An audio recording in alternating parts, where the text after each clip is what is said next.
concocté par Binge Audio.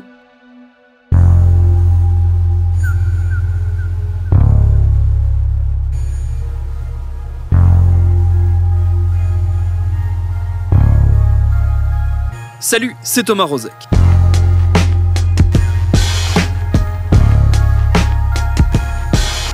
Comment ce qui n'était avant tout qu'un cri du cœur très personnel a fini par devenir une ligne de démarcation politique? C'est une des grandes questions qui sous-tend la discussion au long cours, commencée dans l'épisode précédent avec Joachim Ronsin, celui qui fut à l'origine du slogan « Je suis Charlie ». On l'a laissé à la sortie d'un ubuesque rendez-vous avec les autorités ukrainiennes, on le retrouve toujours début janvier 2015, juste après les attentats, avec une autre rencontre décisive. Depuis le début, je savais pas. J'ai fait ce slogan, enfin en tout cas pour moi, en plus c'est même pas un slogan, c'est-à-dire que j'ai écrit ce truc-là, qui est devenu par la suite un slogan, mais à ce moment-là c'était juste une phrase que j'avais balancée sur les réseaux sociaux. Et vu que ça prend de l'ampleur assez vite, très fort, je me dis merde, mais en fait ça se trouve, les gens de Charlie ils vont pas du tout aimer ce délire en fait. Moi ça je sais pas, j'ai aucun contact avec eux. Je sais pas, ça se trouve, ils le prennent mal. Et donc, je suis très emmerdé. Il se trouve que quelques jours plus tard, je crois qu'on est le lundi qui suit, donc le lendemain de la marche, je suis contacté par le programmateur du Grand Journal. Et comme bon nombre d'autres choses, je refuse de faire le Grand Journal. Il voulait m'inviter pour le lendemain soir, le mardi soir, qui était une émission spéciale avec les survivants de Charlie Hebdo et pour parler du numéro des survivants.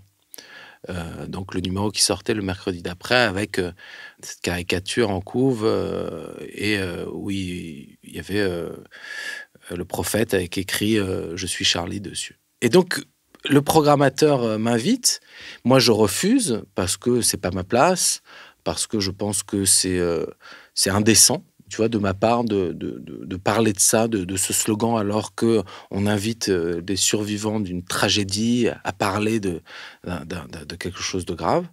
Et donc, en revanche, je dis oui, en revanche, je serais ravi de rencontrer les gars de Charlie Hebdo, quoi, parce que je ne les ai jamais rencontrés encore, et puis j'aimerais bien me présenter, et voilà. Et leur témoigner mon affection, etc. Et donc, je rencontre Zineb, Luz, Eris, et là... je me présente auprès de Luz en premier et je lui dis « Ouais, salut, moi, voilà, Joachim, j'ai fait le slogan « Je suis Charlie » et tout. » Et là, Luz me tombe dans les bras. Mais vraiment littéralement, hein, il me prend dans ses bras et se met à pleurer.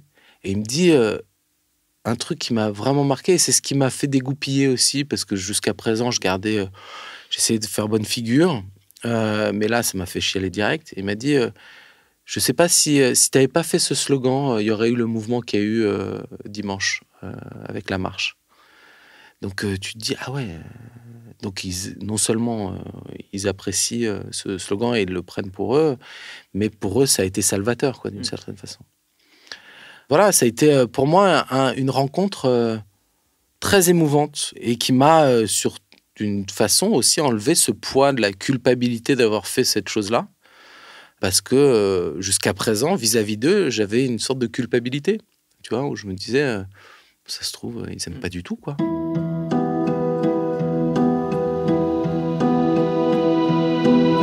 Ouais, il y a eu plein de rencontres, alors des rencontres peut-être un peu moins cool, où forcément tu te retrouves à être une sorte de réceptacle de haine de beaucoup de gens aussi, où tu reçois des messages haineux sur « t'as pas le droit de faire ça, pourquoi t'as fait ça ?» C'est horrible. Tu te dis, mais pardon, mais pas du tout. Enfin, moi, j'ai juste dit que ça me faisait du mal à moi. Enfin, à aucun moment, j'ai voulu... voilà, c'est ça en plus qui est très compliqué, tu vois. C'est ce truc de ce slogan qui est devenu complètement autre chose, quoi. Qui est devenu quelque chose qui ne m'appartient plus, qui est devenu un truc, une forme informe, tu vois. Un truc fou. Et donc de ça, forcément, j'ai reçu des messages moins chouettes de gens qui m'en voulaient, ce qui a valu à la rédaction d'être sous protection policière pendant un certain nombre de temps. comme beaucoup d'autres rédactions d'ailleurs, hein, mais on n'était pas logé particulièrement. Mais bon, voilà, il se trouve que voilà, il y a eu cet événement-là, il y a eu des événements un peu malheureux aussi autour du fait qu'à un moment donné, il y a eu de la récupération sur ce slogan où les gens ont voulu se faire de l'argent assez vite. Et tu te dis, ah ouais, d'accord, les gens sont d'un cynisme sans nom, quoi, tu vois. Oui, il y a des gens qui ont essayé de le déposer à l'INPI, tout ça. Ouais, il y a eu... Alors, c'est assez drôle parce que dans les 2 ou 3 jours qui ont suivi, il y a eu 50 dépôts du slogan pour en faire une marque à l'INPI.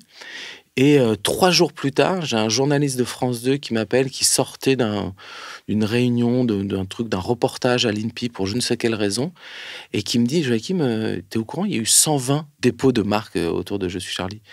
Je dis, quoi? Et donc là, forcément, moi, mon réflexe un peu con, enfin pas con, mais en tout cas utopiste, c'est, je me dis, mais je veux pas que ce truc soit déposé, quoi. Même par moi. Je veux que ce truc-là reste libre. C'est très compliqué, en fait, cette idée de liberté, finalement. Quelque chose reste libre, c'est limite impossible. Donc, en fait, j'ai contacté par divers moyens l'INPI, et il se trouve que l'INPI est sous la tutelle du ministère de l'économie. Je ne savais pas. Et il se trouve que je viens à parler au ministre de l'économie, qui n'est autre qu'à l'époque que Emmanuel Macron. Et donc, j'ai Emmanuel Macron au téléphone et une discussion assez rapide où je lui dis, moi, je pense qu'il faut que ce slogan soit indéposable. Et il est assez d'accord avec moi sur le sujet. Et il se trouve qu'il fait bloquer, en tout cas, je ne sais pas comment ça se passe derrière, mais en tout cas, très vite, le slogan est devenu indéposable. L'INPI a dit on refuse tout dépôt autour de ce slogan. L'équivalent de l'INPI au niveau européen fait la même chose aussi. Et aux États-Unis aussi, ils font la même chose. Je sais qu'il y a eu des dépôts genre en Amérique du Sud, enfin bon, bref. Et en revanche, les seules personnes à qui j'accorde le droit moral, parce qu'il se trouve que j'ai quand même un droit vis-à-vis de ce slogan, inaliénable, parce que j'en suis l'auteur. Et donc, je donne ce droit d'utilisation, une sorte de droit moral, donc à Reporters sans frontières.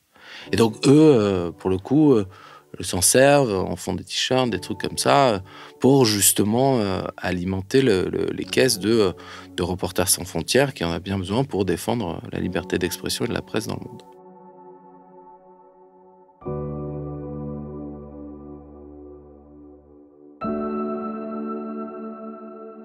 Est-ce qu'il y a un moment où toi, tu te dis « ça y est, ça ne m'appartient plus du tout. C'est plus du tout à moi ». Ou est-ce que c'est progressif? C'est très bizarre. Parce que moi, mon travail de tous les jours, c'est donc, je suis directeur artistique dans la presse. Et il se trouve que j'ai, à force de faire des couvertures de magazines ou des affiches de films ou de peu importe, divers sujets, une fois que je fais quelque chose, ça ne m'appartient plus. Donc je pense que ça m'a beaucoup aidé aussi avec cette histoire de slogan qui prend une ampleur de dingue, parce que tous les jours où je me levais, il y avait encore un truc un peu plus fou que la veille. Où un matin je me lève et on m'envoie une capture d'écran du générique de fin des Simpsons, où t'as le bébé Simpson, je sais plus comment il s'appelle, Maggie, qui agite un drapeau avec marqué « Je suis Charlie » dessus. Tu dis ok, d'accord. Donc, ce truc est passé dans la pop culture. Le surlendemain, t'as les Golden Globes où t'as George Clooney qui arrive au micro et qui fait « Je suis Charlie ». Et tu dis wow, ok, fou. Et tu vois, c'est que des trucs comme ça où on t'envoie des photos. T'as dans les tramways les panneaux d'annonce, c'est marqué « Je suis Charlie ». T'as sur l'autoroute les trucs, les panneaux LED là au-dessus de l'autoroute, c'est marqué « Je suis Charlie ». Tu dis ok, c'est en train de prendre une ampleur folle. Tout ça, tu vois des personnalités avec le badge « Je suis Charlie ». Enfin, tu dis ouais, putain, c'est fou. Donc oui, je pense que assez vite, je me rends compte que ça ne m'appartient plus. Assez vite, je me rends compte que ça ne m'appartient plus aussi parce que le message n'est plus le même.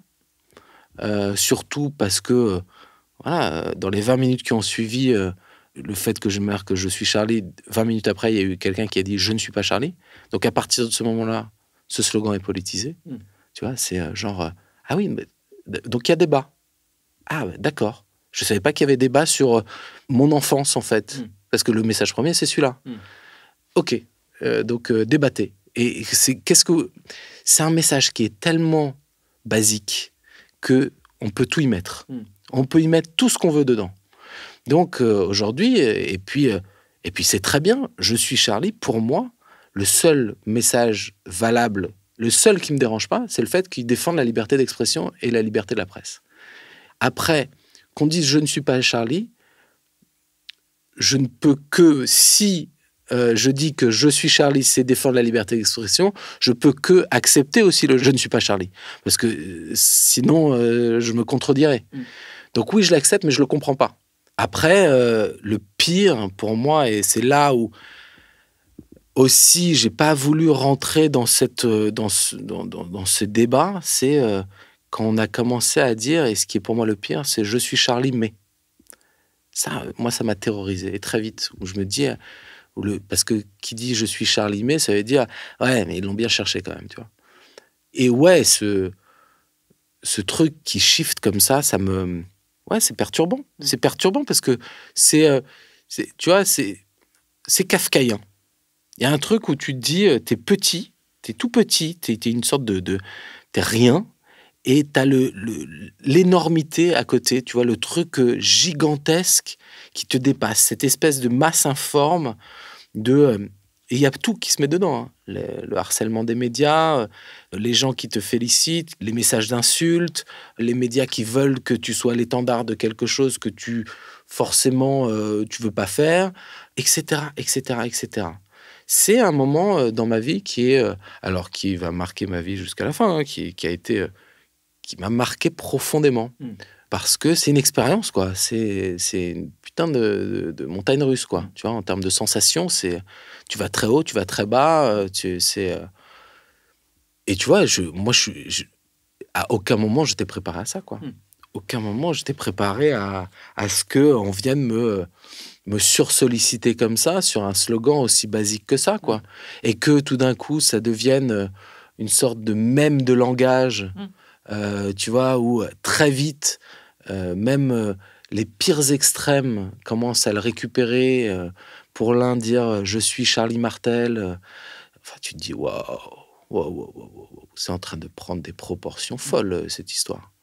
Et après, il y a ce truc magique aussi de se dire voilà, tout à chacun a besoin d'exprimer sa peine quand il y a un événement terrible se passe aujourd'hui, et Dieu sait s'il y en a beaucoup, et que cette expression est rentrée dans le langage populaire, et que dès qu'il y a quelque chose de terrible, on dit « je suis quelque chose ». Mais quand je dis « je suis Charlie », en solidarité à ceux qui sont tombés sur la barbarie, j'ai envie de vous dire « je suis Ouïghour ». Exactement, oui. Je suis Sarah Halimi. Oui. Je suis palestinien quand Gaza est bombardé. J'ai envie de dire que ma sensibilité à moi fait que je me sens partie prenante de ceux qui sont en souffrance face à la barbarie, à l'ignominie. Moi, j'essaye d'analyser ça. Est-ce que c'est de la faiblesse? Est-ce que c'est de la faiblesse intellectuelle? De résumer ça à ça et de se dire, est-ce qu'il n'y aurait pas d'autres moyens, peut-être un peu plus brillants? Mais au final, non. Si les gens ont envie de dire, c'est comme ça que je m'exprime et que j'ai besoin de m'exprimer comme ça, tant mieux. Pourquoi pas? C'est assez réconfortant aussi, tu veux dire. Et puis encore plus aujourd'hui, avec la situation dans laquelle on vit, tu vois, où on peut pas être tous ensemble, etc., et se prendre bras dessus, bras dessous, en se disant, putain, ça va aller, nanana. C'est juste ce petit sentiment d'appartenance en disant, je suis là, que tout le monde le poste. C'est pas mal, je trouve. Après, ça peut être risible pour certains. C'est devenu même, tu vois, un truc, encore une fois, même de langage, en disant, c'est pas très Charlie, tu vois, c'est devenu une vanne presque, tu vois. Moi, je me sens plus à ma passion au début, tu vois, les premiers jours. Attends, t'es en train de dire que tu me largues? Enfin, je sais pas, mais enfin, si on reste ensemble. C'est pas très Charlie ce que tu fais, hein. Non, mais te barre pas, Dakota, reviens! C'est très compliqué pour moi de m'exprimer sur le sujet parce que j'en suis l'auteur, mais je suis pas l'auteur de ce qu'il est aujourd'hui, de ce truc-là. J'ai allumé la mèche, en fait. J'ai allumé cette mèche, et puis après, maintenant, cette mèche, elle a pris des chemins hyper variés pour en faire quelque chose aujourd'hui de très bizarre. Chacun y met ce qu'il veut dedans. Et puis, ces sources de moquerie ou ces sources de... À un moment donné, les gens s'excitent beaucoup dessus, je trouve. Peut-être un peu trop. Non, mais c'est vrai, c'est-à-dire que, au final, c'est bon, quoi. Enfin, tu vois.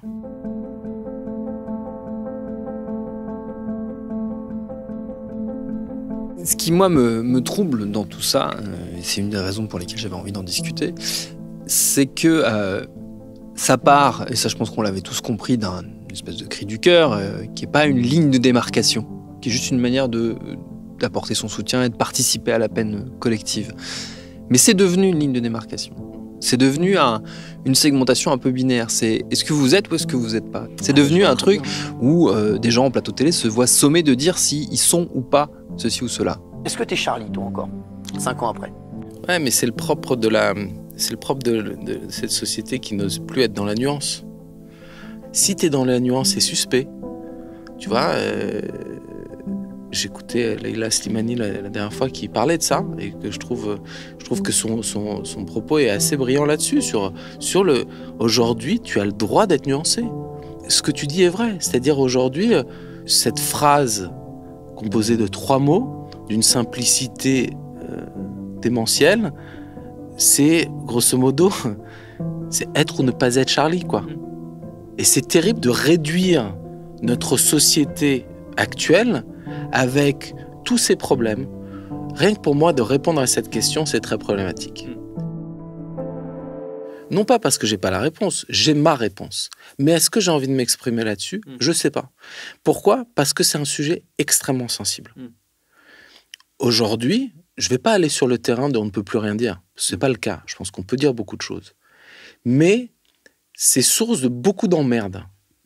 Parce que c'est source de réduction. Tu sais, c'est comme la bouffe. C'est à un moment donné, tu poses un truc, tu le réduis sur le... Tu chauffes, ça se réduit et ça devient, au final, quelque chose que tu n'as pas dit. Tu dis, non, mais attends. Moi, j'ai mis beaucoup d'ingrédients au début. Hein. C'est devenu ça, là? Non. Je ne suis pas d'accord avec ça. Donc, c'est aussi pour ça que j'ai beaucoup de mal à m'exprimer sur le sujet. Alors, peut-être parce qu'il y a de l'inculture. Ça, je laisserai les gens juger, mais... en ce qui me concerne, je pense que c'est pas ma place. Donc, pour répondre à la question, c'est pas ma place de répondre à ça. Mais je pourrais répondre que sur le terrain du slogan, c'est-à-dire que le slogan aujourd'hui est devenu, comme tu le décris, une sorte de réceptacle à plus grand que lui. C'est-à-dire à des problèmes de société qui dépassent le même slogan. C'est devenu une sorte de concept où je suis Charlie, c'est grosso modo, si t'es Charlie, t'es du côté, t'es de gauche, tu défends la liberté d'expression. Hein. Si t'es pas Charlie, t'es contestataire, tu peux être gilet jaune, tu vois ce que je veux dire? Alors, chacun il met ce qu'il veut, hein, parce que ça se trouve, même ce que je viens de dire, c'est complètement con. C'est-à-dire que ça se trouve, quelqu'un qui est Charlie peut être gilet jaune aussi, peu importe.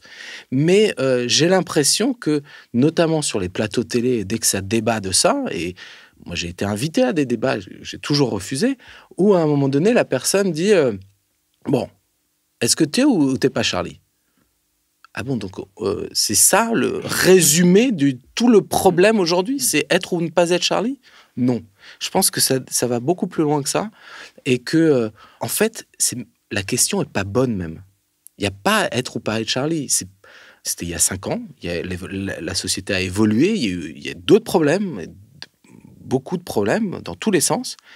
Je pense que on essaye aujourd'hui de tout conceptualiser, des sujets de société, des trucs, et je trouve que ce slogan est un fourre-tout très pratique pour beaucoup de gens. Et ça m'emmerde. Ouais.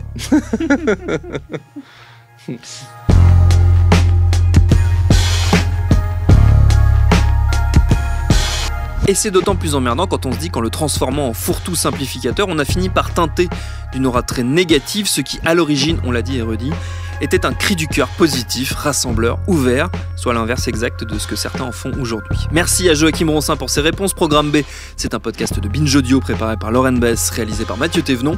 Abonnez-vous sur votre appli de podcast préféré pour ne manquer aucun de nos épisodes. Facebook, Twitter, Instagram pour nous parler. Et à demain pour un nouvel épisode.